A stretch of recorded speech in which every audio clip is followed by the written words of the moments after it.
यही प्रश्न महाराज धृतराष्ट्र ने सनत सुजात जी से किया कि भगवान आप ही एक ऐसा है जो सर्वज्ञ, इसका ठीक से निर्णय कर सकते हैं। मनुष्य दो प्रकार के कर्म करता ही रहता है। बहुत बड़ा पापी हो तो भी उसमें कुछ पुण्य कर्म होते हैं। कोई ऐसा इस सृष्टि में नहीं कि जो एकदम गुण हो ही ना, ऐसा नहीं है। गुण अवगुण, पाप पुण्य, ये मिश्रित शरीर बना हुआ है। अगर कोई संभाल ले गया और कुमति को नष्ट कर लिया तो फिर सुमति हो, फिर मोक्ष पदवी प्राप्त हो जाती है, फिर वो पाप पुण्य दोनों से ऊपर उठ जाता है। नहीं तो प्रायः देखा जाता है बड़े से बड़े गुणवान में भी कोई दोष होता है और बड़े से बड़े दोषी में कोई गुण होता है। ये गुण दोष में सृष्टि की रचना है। जड़ चेतन गुण दोष में विश्व कीन करतार, संत हंस गुण गाहे पे परिहरि वारि विकार। तो महाराज एस्मिन् धर्मान ना चरंती ही केचित तथा धर्मान केचिदिहा चरंती धर्मः पापेन प्रतिहन्यते स्वी दुताहो धर्मः प्रतिहन्ति पापम। हे सनत सुजात जी, ऐसा हमने सुना है कि कुछ लोग धर्माचरण तो बहुत करते हैं पर साथ में पापाचरण भी करते हैं। तो क्या धर्माचरण से पापाचरण नष्ट हो जाता है? सनत सुजात जी ने कहा, उभयमेव तत्रोपयुज्यते फलम धर्मस्यै वेतरस्य च। धर्म और अधर्म अर्थात पाप और पुण्य, इसके दो मार्ग हैं। अगर आप पाप कर रहे हैं तो अलग हिसाब है और पुण्य कर रहे हैं तो उसका अलग हिसाब है। आपके बहुत अधिक पाप हो गए हैं, नाम मात्र के पुण्य हैं, तो पहले नरक जाना होगा आपको। अगर आपके बहुत पुण्य हो गए हैं तो पहले आपको स्वर्ग जाना होगा, वहां पुण्य भोग करना होगा। कुछ जो पुण्य और पाप बनते फिर शरीर की रचना होकर मृत्यु लोक में आता है। ऐसा नहीं है।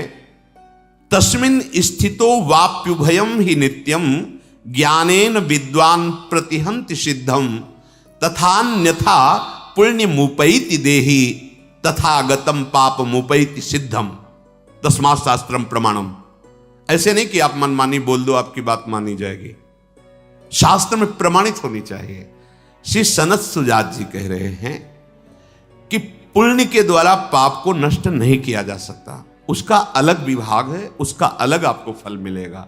हां, एक उपाय है जिससे नष्ट किया जा सकता है, वो है भगवान का भजन। ये त्रिगुणात्मिका माया से विलग है। ये त्रिगुणातीत है, जैसे राधा राधा राधा राधा। ये त्रिगुणात्मिका माया के द्वारा रचित कर्मों में नहीं है। भगवान का नाम, भगवान का रूप, भगवान की लीला, भगवान का धाम, ये त्रिगुणातीत है। ये गुणमयी माया के अंतर्गत नहीं है, ये मायातीत है। इसी मायातीत नाम के बल से हम माया पर विजय प्राप्त करते हैं। जो विद्वान ये बात समझ जाता है ज्ञान के द्वारा कि एकमात्र परमात्मा की शरण, परमात्मा का भजन ध्यान ही तुम्हारे पाप और पुण्य दोनों का नाश करके परम सुख, परम आह्लाद, परम पद प्रदान करेगा।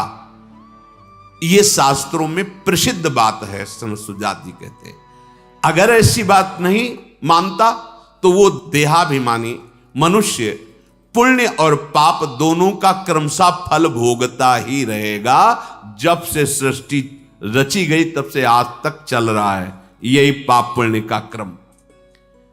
इस प्रकार पुण्य बढ़ा तो स्वर्ग, पाप बढ़ा तो नरक। स्वर्ग और नरक दोनों अस्थिर हैं, ये अविनाशी नहीं है, ये स्थिर नहीं है, ये स्थिर पद नहीं है। जैसे नौस इंद्र पद पर बैठे फिर अजगर की योनि को प्राप्त है। अब जब वहां पुण्य और पापों का विशेष भोग हो जाता है, कुछ बचा तो फिर उसे जन्म होता है, फिर वो कर्मानुसार, संस्कार अनुसार फिर पाप पुण्य एकत्रित करता है, फिर वो लोकों में भोग। यही पुनरपि जननम पुनरपि मरणम। मनुष्य जन्म इसके लिए नहीं मिला है, इस चक्र से निकलने के लिए मिला है। जो तत्वज्ञ महापुरुषों का संग करता है ध्यान से सुन, जो भगवत तत्व को जानने वाले हैं, बेमतलब शास्त्र तभी समझ में आएंगे जब भजन करोगे। पढ़ के सुनाना अलग बात है, अगर भजन नहीं करोगे तो वस्तु रखी दिखाई नहीं देगी, शब्द कुछ और है और उसका भाव कुछ और है, रहस्य कुछ और है। वो बात तभी समझ में आएगी जब भजन हो रहा है। भजन और सत्य धर्म के बिना आप हमारे शास्त्रों के आंतरिक भाव को नहीं समझ सकते। ऐसे शब्द सुनने को मिलते हैं जिनका कोई अस्तित्व नहीं है, व्यर्थ का बकवास, व्यर्थ का बकवास। सामने ग्रंथ रखा है, कहीं भी उसमें नहीं है ऐसे वाक्य नहीं। तस्मात् शास्त्रम प्रमाणम, आप जो भी बात बोले शास्त्र प्रमाणित तभी कहा गया है। बोलने का अधिकार तभी पहले सुना हो, किसी महापुरुष के पास बैठ करके कई बार जिस शास्त्र को सुना हो, खूब अच्छे से उसमें रचा पचा हो और अपने आचरणों में उतारा हो और उस बात का अनुभव किया हो, फिर बोलो। ऐसे नहीं, भगवत ऋषि जी कह रहे ऐसे नहीं बोले, नहीं, पहले खूब अनुभव करो, फिर जब बोले तो हृदय की ग्रंथि खोले, जड़ चैतन्य की ग्रंथि का भेदन करके परमात्मा साक्षात्कार करा दे। ऐसे मनमानी आचरण नहीं। हाँ, एक उपाय है, अब बोध हो गया आपको गलती हुई, सत्य मार्ग से भ्रष्ट हो गया, अब तन मन प्राण सब कुछ भगवान को समर्पित करके धर्म से चलूंगा और उनका नाम लूंगा और जो दुख सुख आएगा उसे सहूंगा। मुक्त हो जाओगे, पक्का मुक्त हो जाओगे। तो दीयम वस्तु गोविंदम तुभ्यमेव सम, आपकी वस्तु आपको समर्पित। अभी तक अहंकार के कारण दुर्गति हुई, हे नाथ अब ये कहीं कुछ समर्पण नहीं करना, जो जाए वही है। हम ये नहीं कह रहे कि आपके पवित्र होने का रास्ता ही नहीं, रास्ता है पर ऐसा नहीं है। बहुत सावधानी, तस्मात् शास्त्रम प्रमाणम ते, यही चूक होती है। हम शास्त्र के शब्दों को तोड़ मरोड़ कर ऐसे बोलते नहीं, शास्त्र किसी के अनुकूल नहीं, शास्त्र के अनुकूल तुमको चलना होगा। कानून किसी के अनुकूल नहीं होता, कानून के अनुकूल चलना होगा। श्री कृष्ण अनुकूल लेन प्रतिकूल से वर्जनम, इस सत मार्ग है, सत शास्त्र है। कभी भी कोई पुण्य करके पाप को नष्ट नहीं कर सकता। यहां सनत सुजात जी बोल रहे, पाप का अलग हिसाब है, पुण्य का अलग हिसाब। अगर नष्ट करना है तो एक उपाय है, भगवान की शरण में हो जाओ, उनका नाम, उनका आश्रय, उनका चिंतन। अगर देहाभिमानी इस बात को नहीं मानता है तो अपने पाप और पुण्यों का फल भोगता है। अवश्य में वो भोक्तव्यम कृतम कर्म शुभाशुभम, भगवान बोल रहे हैं।